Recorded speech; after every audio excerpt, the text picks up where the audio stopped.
Yes, now the government of Tanzania has been overwhelmed. Wamelemewa because they tried to use to threaten, kutishia waandamanaji wa Tanzania. But what is happening now on the ground is that the people of Tanzania have said no. We would rather die than suffer.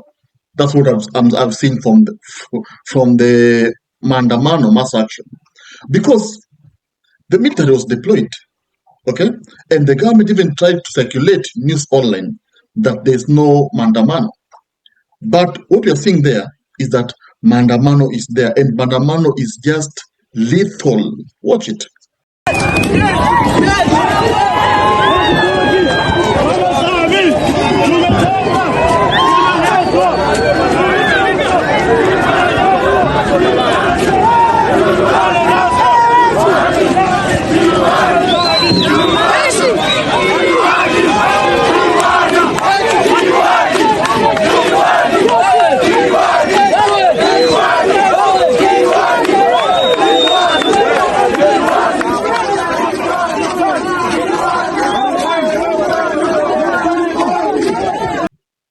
You see, as in the people of Tanzania, their heart is bleeding because of what happened last month. We all know what happened last month, and we know what has caused this problem in Tanzania. Tanzania, a very peaceful country, a country that people love peace, has turned out to be a battlefield because the people of Tanzania don't want Samia Suluhu. Yes, watch the video.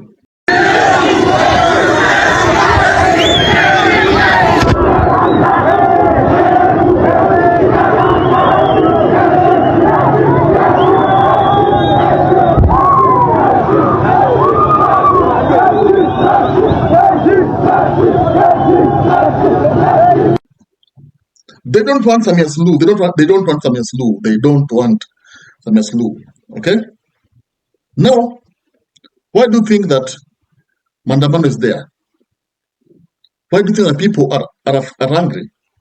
They are not afraid because of what Samia Suluhu has been saying. Because instead of her uniting the country, having a prayer day, because sometimes a president can choose to have a prayer day. For example, in Kenya, in the year 2013, when people were facing another election, what happened? Uhuru and Raila asked Prophet Ogutu to actually have a prayer day. And they had a prayer day. Prayer day is actually to unite the country, to pray for peace.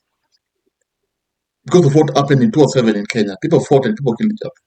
So what happened, what should have happened there? The president should not have, insulted the people. Nilisema aliyopita si ndwele, tugange yajayo. Lililopita limepita. Kwa maneno tunasikia liko jengine linapangwa. Kini inshallah Mola hatosimama nao. Litapeperuka.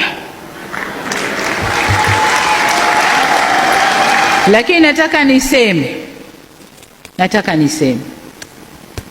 Nilimsikia mmoja katika waandaji wa nje. Anasema hebu tarehe 9 liakhirisheni, nendeni subirini Christmas. Kwa sababu sasa hivi wamejipanga. Nataka niwaambie wakati wowote wakija tumejipanga.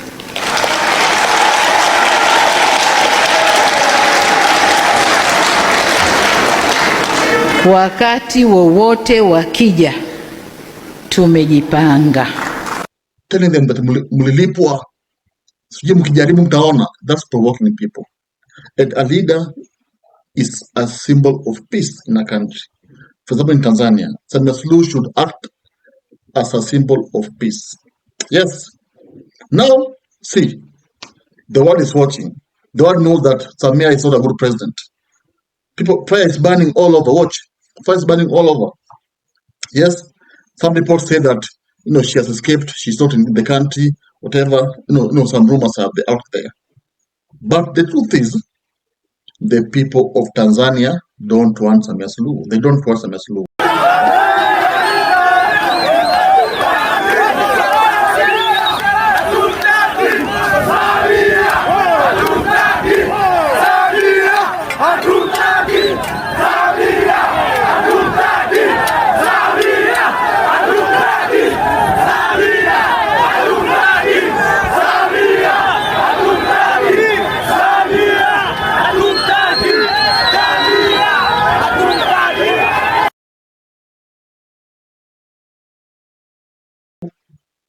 as in that's the truth that no one can actually, deny. No one can deny that fact. Doesn't matter how much she's trying to hide it by saying that the demonstrators are people who have been paid. The truth is, the people of Tanzania will not rest until they see Samia go. Now, here's the problem. Because the government of Tanzania has voted to crush the protest. And you see, when you look at the the CNN documentary, Belare Mado, it was just heartbreaking because I saw where people, killed each other. I mean, our police shot even a woman who was 3 months pregnant. That's not something that I think we should discuss because it's a painful thing. Can you imagine how our children feel? And this woman was killed while escaping. She was escaping from the police. And you see, the rule is when you are a police or army officer, don't shoot at someone who is armless, who is escaping. But you see, when you aim at someone who is armless, who is escaping, and you kill that person, that confirms that you are a coward. Yes, because you can't fight you cannot fight the terrorists, but you're fighting harmless people. You are a coward, and that's what you're seeing here in Tanzania. People are just being killed for no apparent reason because demonstrating is envisaged in the constitution. When Samia says that the demonstrators were paid or they wanted to overthrow his government, then can she explain how that woman was killed? That woman was pregnant and she was escaping.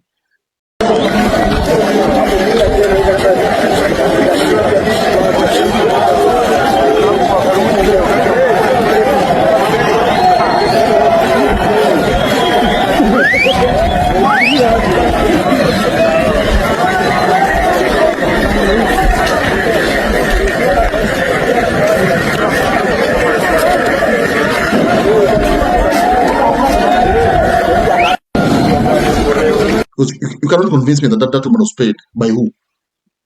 So this December 9 is a clear reflection that the people of Tanzania will no longer rest until they see Samia Suluhu gone. But of course, on her side, she has said that she's not going anywhere. She's there to stay. In fact, what's worrying me now is that she's even planning to change the constitution. It means that she's planning to be in power even past 2030. Yes, she's planning to be in power past 2030. That's how I'm seeing it. Because you see, in Africa, not all countries in Africa, not all presidents, but a big percentage, they don't want to leave power. They hate leaving power. Of course, power is sweet, but you cannot rule forever. There are other people who want to rule. Why can you just say that you want to rule forever? How do you even do that? That shows that you are just after power, not after serving your people. You're just after power, after being the president. And what we are seeing in Tanzania is just one of the examples of presidents in Africa. You know them. Even in Uganda, you have seen how the Uganda president behaves.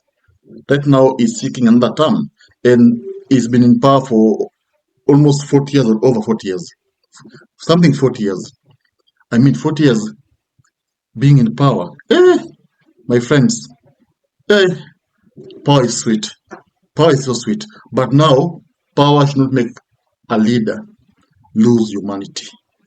Yes. But you see in Tanzania, people are now fighting. People want Samia to go. They want her to go. And they have said, you have to go. Liwe liwalo, you have to go. There's no way out. You have to go. But on the other hand, the government is saying, they are prepared for war. Now, we ought to wait and see what will unfold. You see, in a country whereby there's instability, the army usually takes over.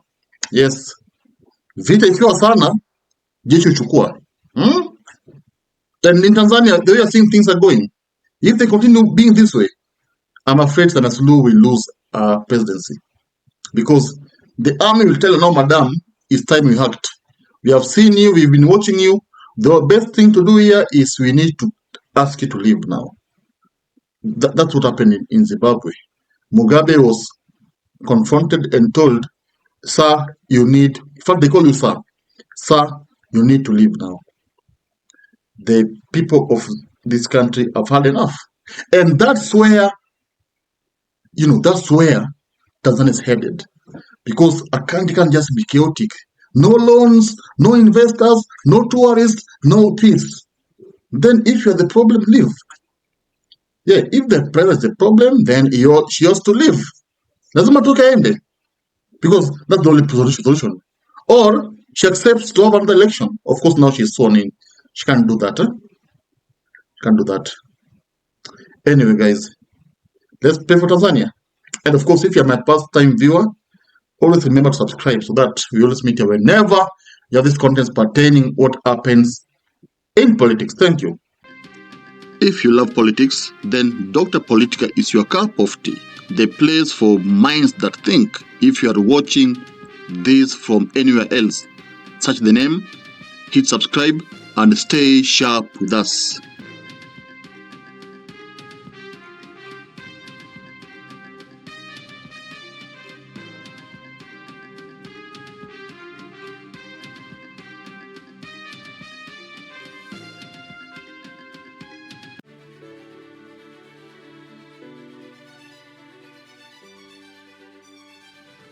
Thank you for making Dr. Politica your home for fearless political truth. Every view, every like, every share fuels the fire behind the hours of research, filming, and editing we pour into each episode. By showing up consistently, you don't just support a channel, you empower a voice. In a world ruled by headlines, spin, and power games, you remind us that real people still care about real facts. We are here to inform, inspire, and ignite critical thinking, not just for today, but for generations to come. You are not just a viewer, you are the reason this platform exists.